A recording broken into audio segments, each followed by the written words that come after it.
Hello everyone.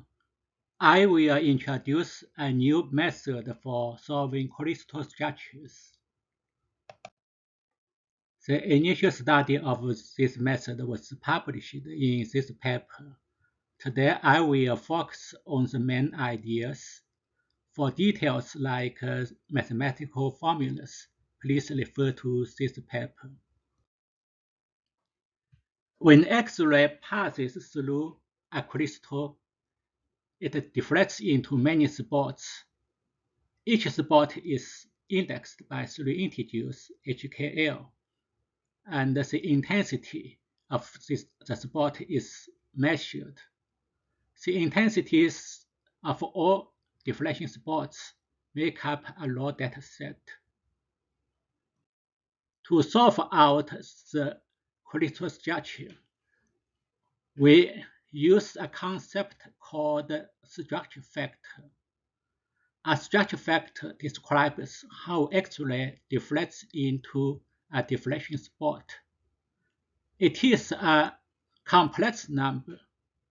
This means it has both amplitude and phase angle. The amplitude equals the square root of the measured intensity. However, the phase angle is not directly measured. This is a problem called the phase problem, because to calculate electron density by Fourier transform, we need both amplitude and phase angle. People have already solved the phase problem by using dual space cycling strategy to solve crystal structures. This dual space cycling strategy starts with an initial guess of phase angles, then use Fourier transform calculate the electron density in XYZ space. After make some improvement on the density, the calculation goes in opposite direction. Use reverse Fourier transform to calculate new estimate of phase angles in HKL space. Then improve the phase angles a little, and the calculation goes to the next cycle, doing many cycles until converge from the final electron density. We derive the atomic model. This is how people usually solve crystal structures. Even though the phase problem has already been solved, from a theoretical perspective, we may still ask, do we have to deal with this phase problem in order to solve crystal structures? Is there a way to avoid this phase problem? Indeed, the phase problem can be avoided if we use a different strategy to solve crystal structures. Use optimization strategy. This new strategy, instead of calculating the electron density, it directly attacks the atomic model. That is, it directly assigns each atom to XYZ coordinate. We know how each atom scatters X-ray. That was described by its atomic scattering factor. So once we know where the atoms are located, we may directly calculate the intensity of each deflection spot. This calculation does not involve the phase angle. So going this route, the phase problem never exists. And now you can see we may compare the calculated and the observed intensity to get R1 factor. And we may adjust the location of the atoms to minimize the R1 factor to get the correct locations of all atoms. This logic is very simple and straightforward. Unfortunately, there is a problem with this strategy. No one can use this strategy to solve a crystal structure, simply because there are so many atoms in a model, and the calculation is too overwhelmed for current computing technology. Even though it is impossible to immediately get the locations of all atoms, we have found we may go step by step. In each step, we only get the location of one atom. In order to do that, we need to define the single atom R1 as R1. The original R1 depends on coordinates of all atoms from 1 to n. We may consider at a particular step we have already determined the location of atoms from 1 to j minus 1. The rest atoms from j to n are still undetermined, but we only want to deal with one atom from these undetermined atoms. Let us say we only want to deal with atom j. Then the remaining atoms from j plus 1 to n, we do not want to deal with them at this point. And so we delete all terms in R1 that are dependent on the coordinates of these atoms.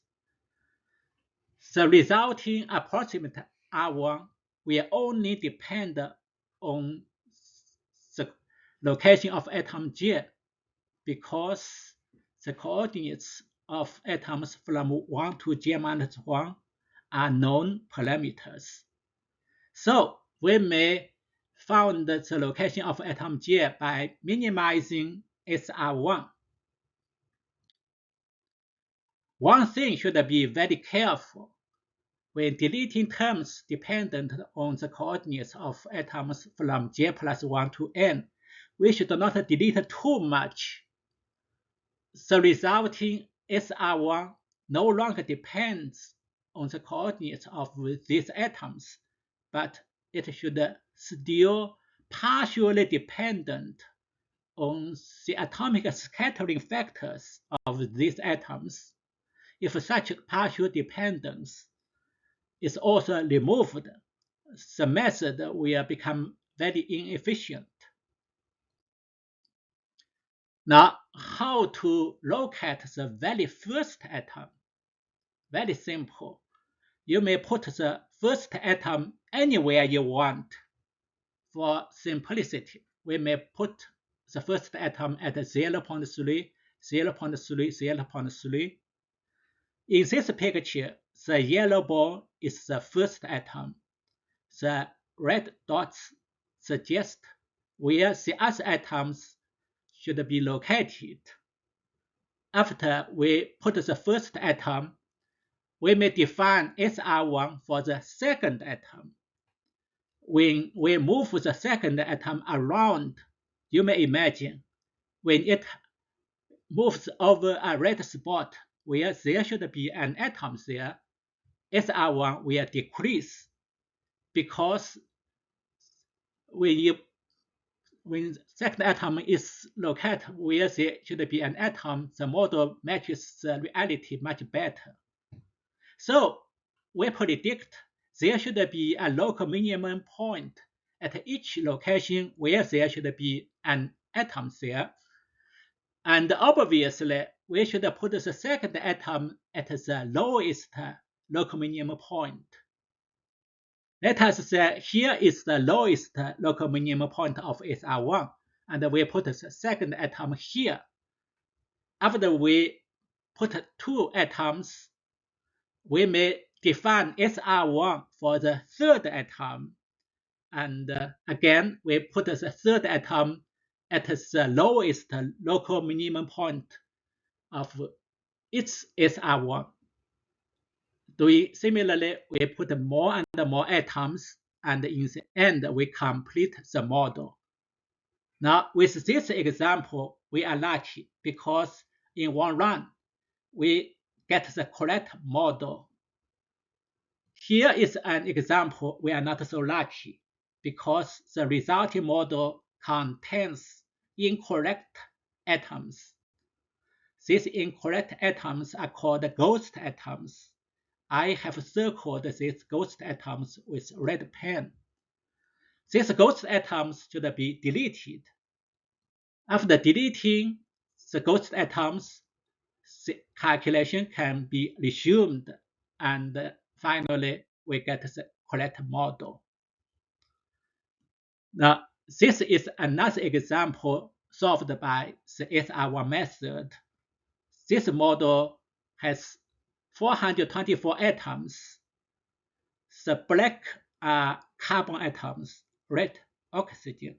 So this model only contains light atoms, no heavy atoms. Now, this is another example solved by SR1 method. And this model has 864 atoms, black carbon, oxygen, nickel, sulfur, yellow, and green, chlorine. So this model has some heavy atoms in it. The SR1 method can solve Kulisov judges by locating single atoms one by one. The similar idea can extend it to deal with a fragment of known structure. In order to deal with a fragment, we need to define the partial structure R1. The definition is almost the same. Suppose we have already determined the locations of atoms from 1 to I minus 1. Among the remaining undetermined atoms, the atoms from I to J belong to a fragment, like a benzene ring. Its internal structure is known. Then we should delete all terms in the R1 factors that are dependent on the rest atoms from J plus 1 to N. The resulting PR1 will only depend on the orientation and the location of the fragment. This is because the internal structure of the fragment is known. So, by minimizing PR1, we can find the correct orientation and the location of the fragment. This is an example solved by combination of SR1 and PR1.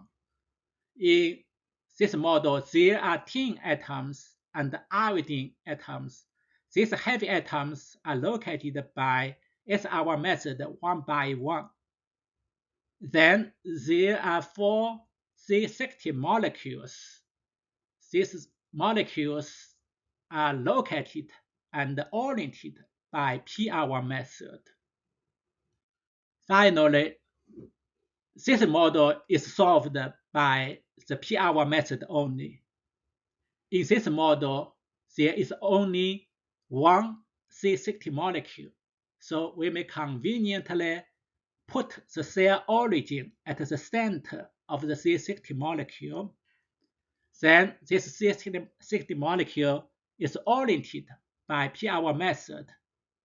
And finally, we use PR1 to locate and orient 2 P4 molecules to solve this structure. Okay, the software used in this work is programmed in Python. The Python source code can be downloaded from the GitHub link. For any questions about the AR1 methods or about the Python codes, please contact me. Thank you for your attention.